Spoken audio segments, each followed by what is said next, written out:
gbogbo ẹnikẹ́ni tí ọ̀nà fún bá ń dùn tá a mọ̀ sí sore throat abẹ́ni tí ń wúkọ́ constantly lọ́pọ̀lọpọ̀ ìgbà ẹni tí ń wúkọ́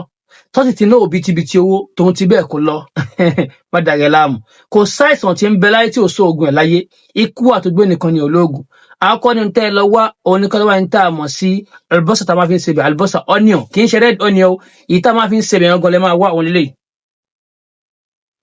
ẹ̀ẹ́gì kékèké sínú pot ó dé ní àbí yóò pọ̀ dáadáa nínú pot ó dé ní ẹlẹ́ẹ̀kejì ẹ lọ wá ní tá a mọ̀ sí àlùbọ́sà ayù ìyẹn ní kí garlic ẹ bu epo ẹ̀yìn ẹ̀ kú ẹ gun òun náà pẹ́pẹ́pẹ́ ẹ dè òun náà sínú pot òun lélẹ̀ òun rè ó di méjì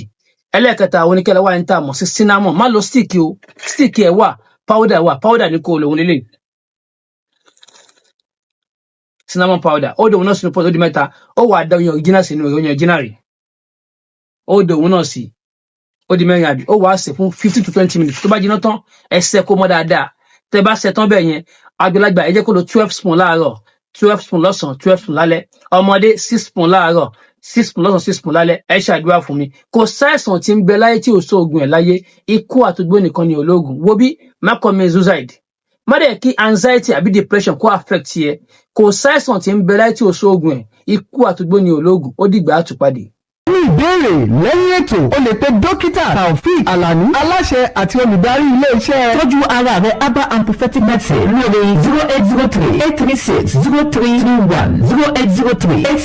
0803-836-0331. Ètò ìlera lóògùn ọ̀rọ̀ tó sẹ́yìn kò ṣeé má wò ní.